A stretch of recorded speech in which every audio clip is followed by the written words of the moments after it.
Practice Test D. Section 1. Listening Comprehension. In this section of the test, you will have an opportunity to demonstrate your ability to understand conversations and talks in English. There are 3 parts to this section, with special directions for each part. Answer all the questions on the basis of what is stated or implied by the speakers in this test. When you take the actual Toefl test, you will not be allowed to take notes or write in your test book. Try to work on Practice Test D in the same way. Part A. Directions. In Part A, you will hear short conversations between 2 people. After each conversation, you will hear a question about the conversation. The conversations and questions will not be repeated. After you hear a question, read the 4 possible answers in your book and choose the best answer. Then, on your answer sheet, find the number of the question and fill in the space that corresponds to the letter of the answer you have chosen. Here is an example. On the recording, you hear, "I don't like this painting very much." Neither do I. "What does the man mean?" In your book, you read, A. He doesn't like the painting either. B. He doesn't know how to paint. C. He doesn't have any paintings. D. He doesn't know what to do. You learn from the conversation that neither the man nor the woman likes the painting. The best answer to the question, "What does the man mean?" is A. He doesn't like the painting either. Therefore, the correct choice is A. Go on to the next page.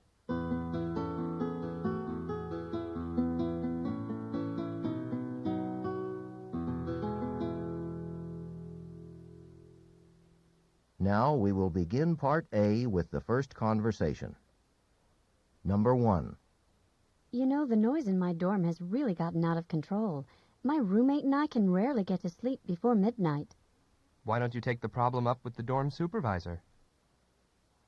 What does the man suggest the woman do?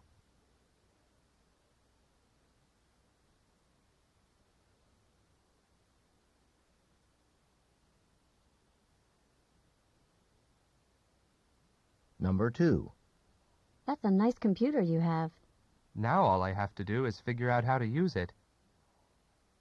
What does the man imply?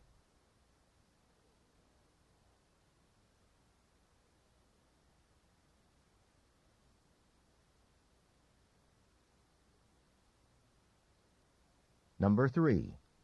Your little nephew is growing by leaps and bounds. Yes, he must be at least 3 feet tall already. What do the speakers say about the woman's nephew?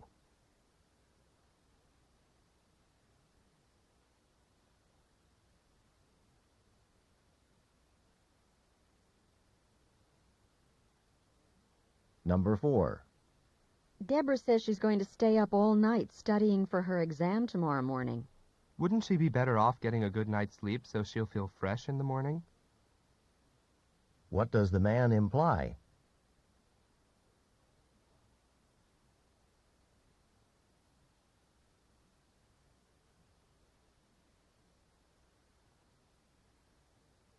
Number 5. Did you pick up your letter at the post office? No, I got my roommate to do it. What happened to the letter?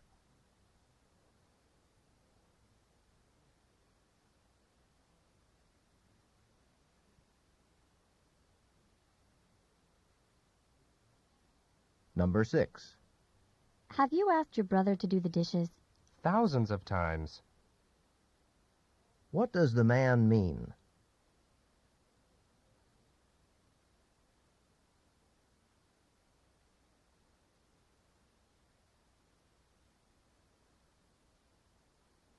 Number 7.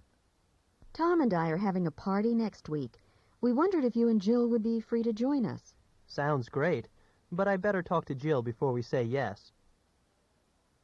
What does the man imply?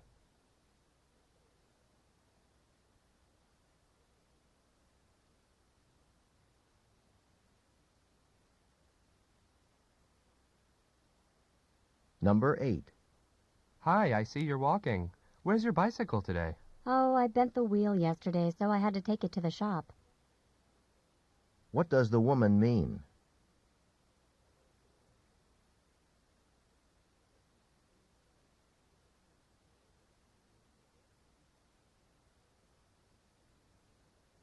Number 9. Joe took a taxi home alone 10 minutes ago. I wonder why he didn't wait for me to go with him. What does the woman mean?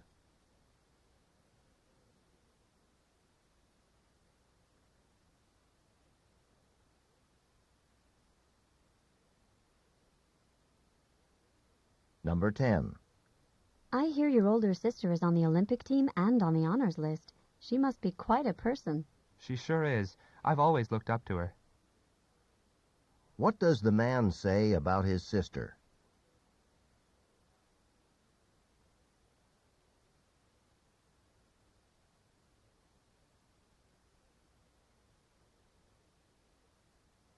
Number 11. What a morning. My train usually takes 45 minutes, but today it took me over an hour to get to campus. I saw signs in the station that construction would be going on for the next 3 months. What can be inferred from the conversation?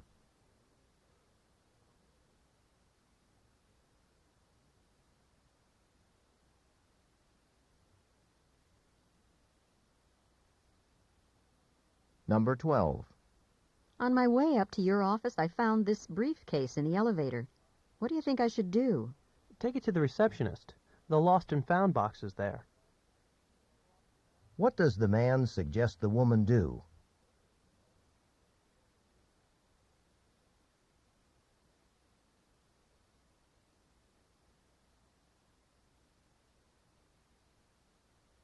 Number 13. Could you please tell me where I can find a CD by the Beatles? Sure, it would be over there with all the CDs in pop rock.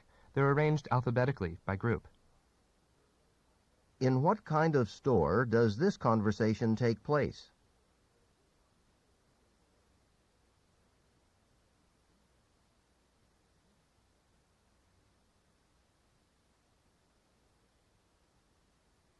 Number 14. Have you heard that Professor Jones is retiring? Yes, the faculty won't find anyone to fill her shoes. What does the woman imply about Professor Jones?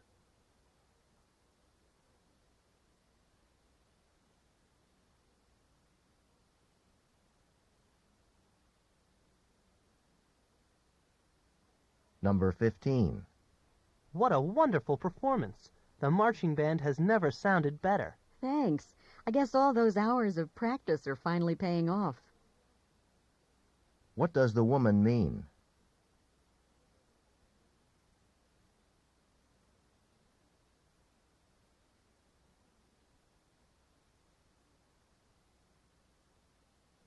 Number 16. What's Laura doing here today? I thought she was supposed to be out of the office on Mondays. She decided she'd rather have Fridays off instead. What can be inferred about Laura?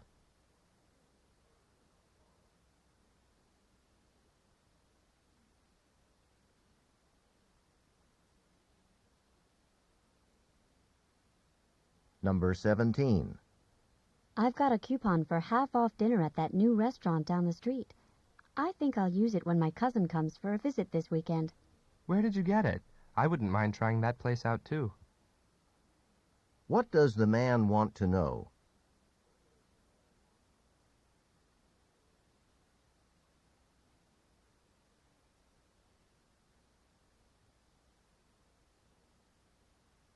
Number 18. I'm thinking of getting a new printer. I'd invest in a laser printer. The print quality's much better. What does the woman mean?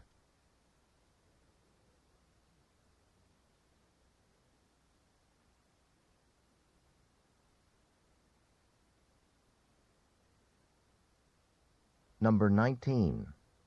We've got a whole hour before the Browns come by to pick us up. Yeah, but we better get moving. What does the woman suggest they do?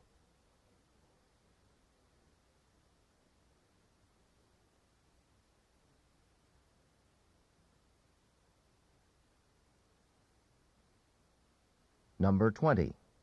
Do you still want to go to graduate school after you get out of college? I've changed my mind about that. I want to start working before I go back to school. What does the woman mean?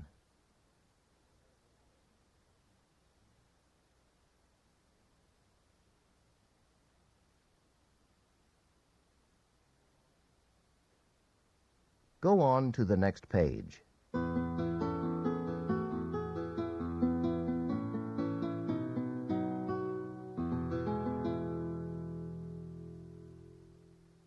Number 21. I just heard there are going to be showers on and off all weekend. There goes the picnic. What does the man mean?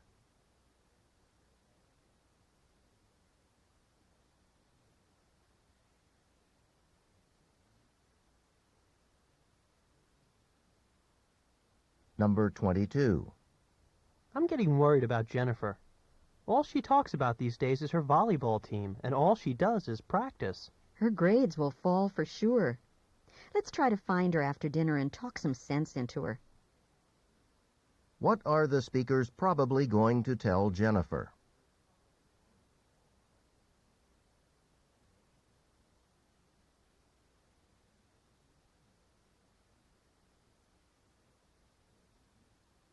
Number 23. I'm not sure that Mike will be able to find an apartment before school starts, even though he's been looking for weeks. Frankly, I think the odds are against him at this point. What does the man mean?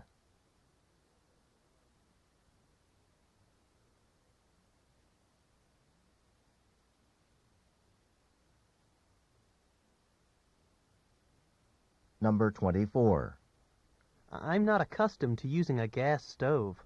It's simple. Just turn the knob until the burner lights, then adjust the flame. What is the man going to do?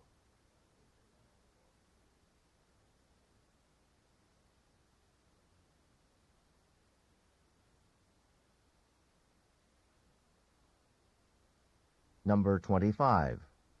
I must admit that since I started exercising, I've been feeling less tired. What did I tell you? What does the man mean?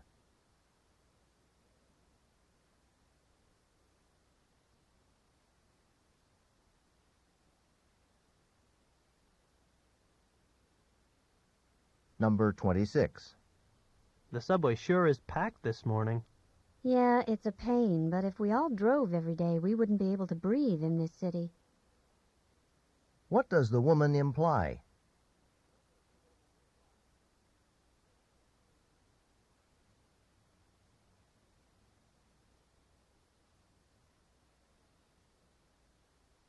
Number 27. This room is freezing. You can say that again. What does the woman mean?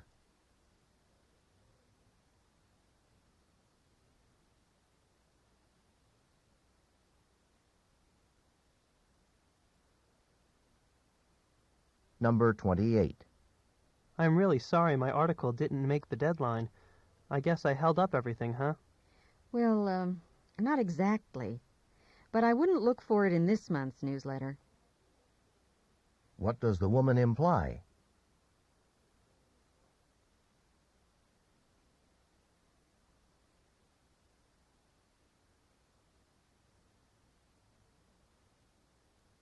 Number 29. If you could, would you trade places with your sister? Yeah, she's got it made. What does the woman mean?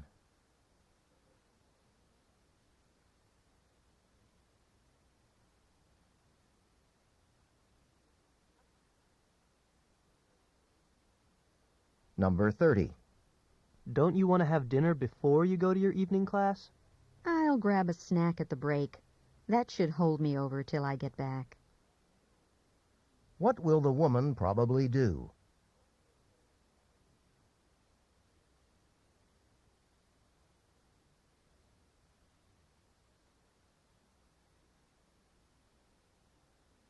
This is the end of Part A.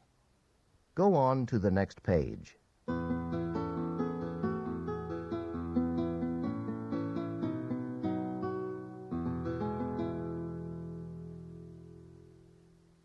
Now read along as the directions for Part B are being read. Part B. Directions. In this part of the test, you will hear longer conversations. After each conversation, you will hear several questions. The conversations and questions will not be repeated. After you hear a question, read the 4 possible answers in your book and choose the best answer. Then, on your answer sheet, find the number of the question and fill in the space that corresponds to the letter of the answer you have chosen. Remember, you should not take notes or write on your test pages. Go on to the next page.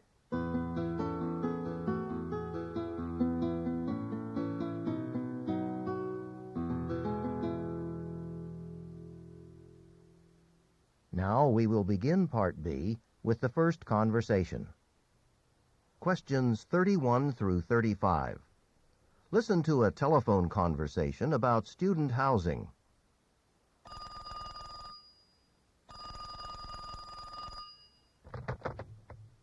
Good morning, Housing Office. How can I help you? Hi, I'm calling about the new subsidized low-cost housing for graduate students. Are you aware that it's only available to married graduate students and their families? Yes, I think my wife and I may qualify, since she's still in graduate school.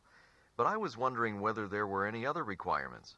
Well, unless you have more than one child, you have to have a combined annual income that's less than $15,000.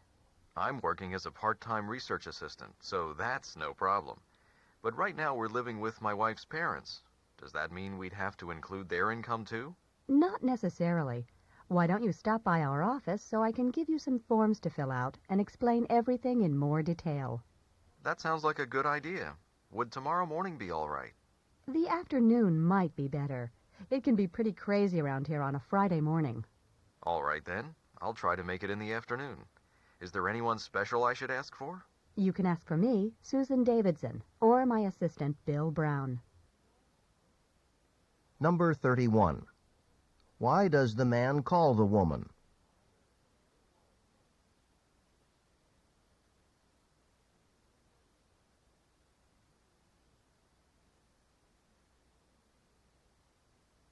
Number 32. Where does the man live?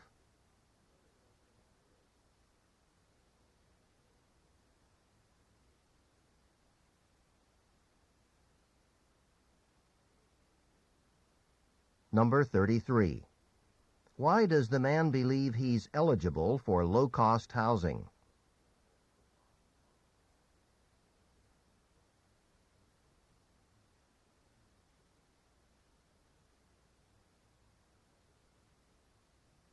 Number 34. What can be inferred about the man?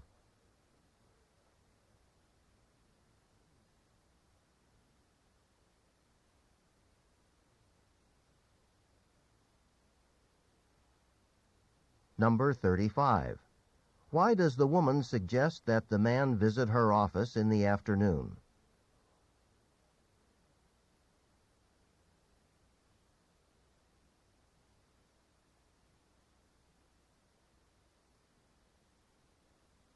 Questions 36 through 38. Listen to a discussion about the Ice Age. Hey, Jane. What's so interesting? What? Oh, hi, Tom. I'm reading this fascinating article on the societies of the Ice Age during the Pleistocene period. The Ice Age? There weren't any societies then, just a bunch of cave people. That's what people used to think, but a new exhibit at the American Museum of Natural History shows that Ice Age people were surprisingly advanced. Oh, really? In what ways? Well, Ice Age people were the inventors of language, art, and music as we know it. And they didn't live in caves. They built their own shelters. What did they use to build them? The cold weather would have killed off most of the trees, so they couldn't have used wood. In some of the warmer climates, they did build houses of wood. In other places, they used animal bones and skins or lived in natural stone shelters. How did they stay warm? Animal skin walls don't sound very sturdy. Well, it says here that in the early Ice Age, they often faced their homes toward the south to take advantage of the sun, a primitive sort of solar heating. Hey, that's pretty smart. Then people in the late Ice Age even insulated their homes by putting heated cobblestones on the floor. I guess I spoke too soon. Can I read that magazine article after you're done? I think I'm going to try to impress my anthropology teacher with my amazing knowledge of Ice Age civilization. What a show-off. Number 36.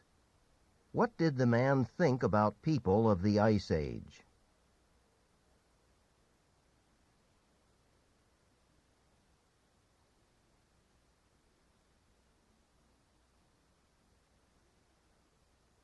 Number 37.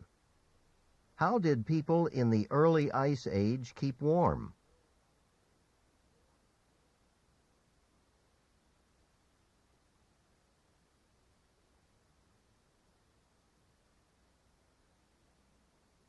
Number 38.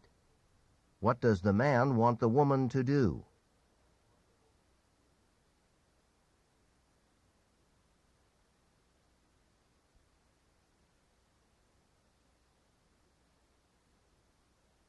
This is the end of Part B.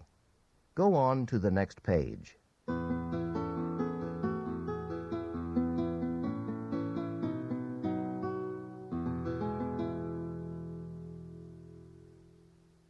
Now read along as the directions for Part C are being read. Part C. Directions.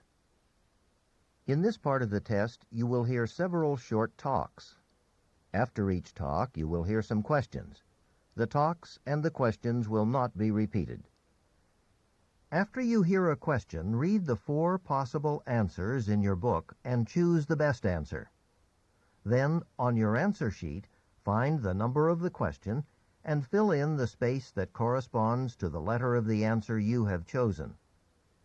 Here is an example. On the recording, you hear, "Listen to an instructor talk to his class about a television program."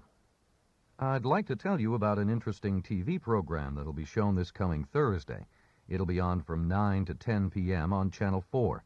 It's part of a series called Mysteries of Human Biology. And the subject of the program is the human brain, how it functions and how it can malfunction. Topics that will be covered are dreams, memory, and depression. These topics are illustrated with outstanding computer animation that makes the explanations easy to follow. Make an effort to see this show. Since we've been studying the nervous system in class, I know you'll find it very helpful. Now listen to a sample question. What is the main purpose of the program? In your book, you read, A, to demonstrate the latest use of computer graphics. B, to discuss the possibility of an economic depression. C, to explain the workings of the brain. D, to dramatize a famous mystery story. The best answer to the question, "What is the main purpose of the program?" is C, to explain the workings of the brain. Therefore, the correct choice is C. Now listen to another sample question. Why does the speaker recommend watching the program? In your book, you read, A, it is required of all science majors. B, it will never be shown again. C, it can help viewers improve their memory skills. D, it will help with coursework.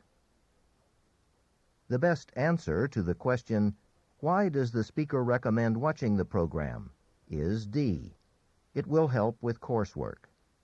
Therefore, the correct choice is D. Remember, you should not take notes or write on your test pages. Go on to the next page.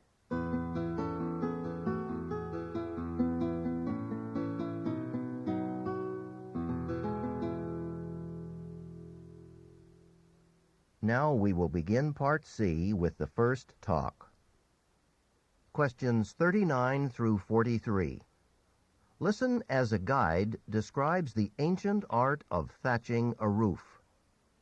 Welcome to the Four Winds Historical Farm, where traditions of the past are preserved for visitors like you. Today, our master thatchers will begin giving this barn behind me a sturdy thatched roof able to withstand heavy winds and last up to 100 years. How do they do it?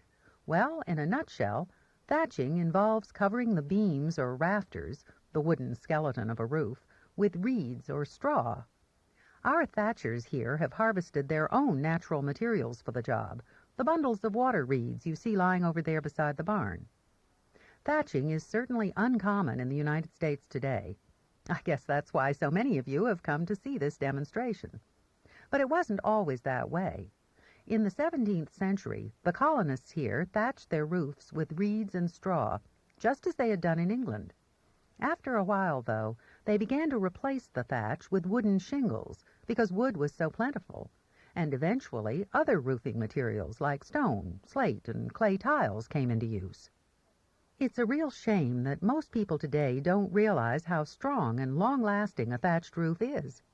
In Ireland, where thatching is still practiced, the roofs can survive winds of up to 110 miles per hour. That's because straw and reeds are so flexible. They bend but don't break in the wind like other materials can. Another advantage is that the roofs keep the house cool in the summer and warm in the winter.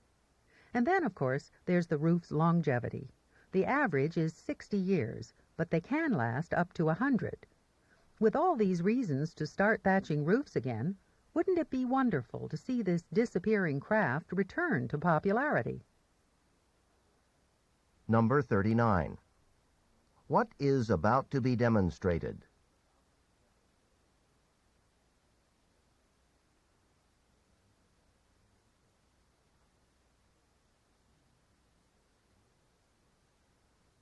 Number 40. What are thatched roofs made of?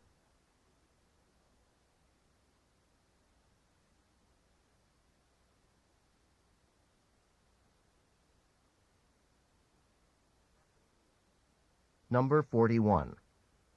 According to the speaker, why did thatching die out in the United States?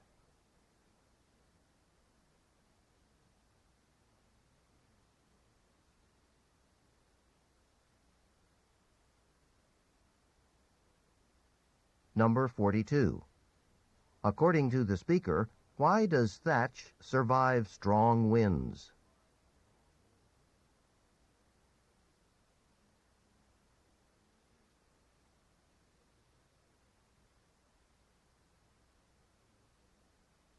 Number 43.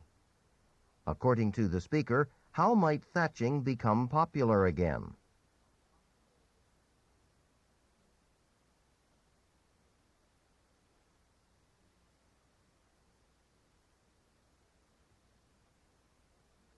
Questions 44 through 46. Listen to a radio news story. A lot of people in the United States are coffee drinkers. Over the last few years, a trend has been developing to introduce premium specially blended coffees known as gourmet coffees into the American market. Boston seems to have been the birthplace of this trend. In fact, major gourmet coffee merchants from other cities like Seattle and San Francisco came to Boston, where today they're engaged in a kind of coffee war with Boston's merchants. They are all competing for a significant share of the gourmet coffee market. Surprisingly, the competition among these leading gourmet coffee businesses will not hurt any of them. Experts predict that the gourmet coffee market in the United States is growing and will continue to grow to the point that gourmet coffee will soon capture half of what is now a $1.5 million market and will be an $8 million market by 1999. Studies have shown that coffee drinkers who convert to gourmet coffee seldom go back to the regular brands found in supermarkets. As a result, these brands will be the real losers in the gourmet coffee competition. Number 44. What is the main topic of the news story?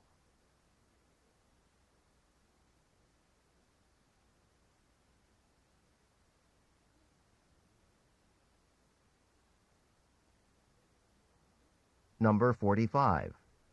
What probably leads people to choose gourmet coffees over regular brands?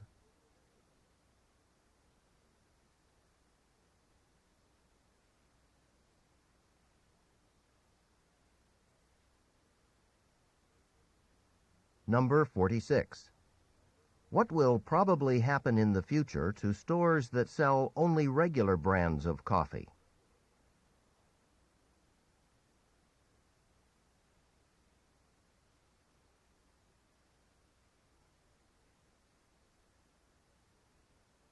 Questions 47 through 50. Listen to part of a talk in an art history class.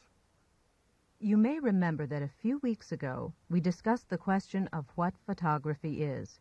Is it art, or is it a method of reproducing images? Do photographs belong in museums, or just in our homes? Today I want to talk about a person who tried to make his professional life an answer to such questions. Alfred Stieglitz went from the United States to Germany to study engineering. While he was there, he became interested in photography and began to experiment with his camera. He took pictures under conditions that most photographers considered too difficult. He took them at night, in the rain, and of people and objects reflected in windows. When he returned to the United States, he continued these revolutionary efforts. Stieglitz was the first person to photograph skyscrapers, clouds, and views from an airplane. What Stieglitz was trying to do in these photographs was what he tried to do throughout his life: make photography an art. He felt that photography could be just as good a form of self-expression as painting or drawing. For Stieglitz, his camera was his brush. While many photographers of the late 1800s and early 1900s thought of their work as a reproduction of identical images, Stieglitz saw his as a creative art form. He understood the power of the camera to capture the moment. In fact, he never retouched his prints or made copies of them. If he were in this classroom today, I'm sure he'd say, "Well, painters don't normally make extra copies of their paintings, do they?" Number 47. What is the professor mainly discussing?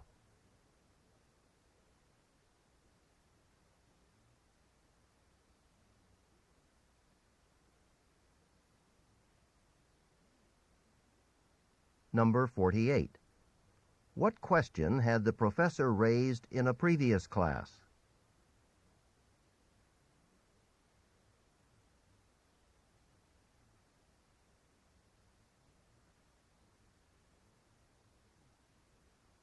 Number 49. What does the professor imply about the photographs Stieglitz took at night?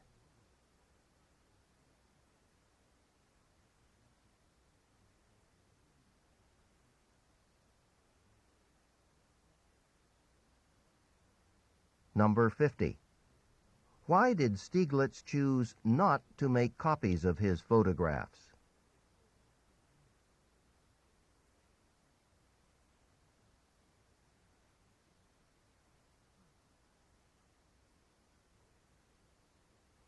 This is the end of Section 1 of Practice Test D. Set your clock for 25 minutes and begin work on Section 2.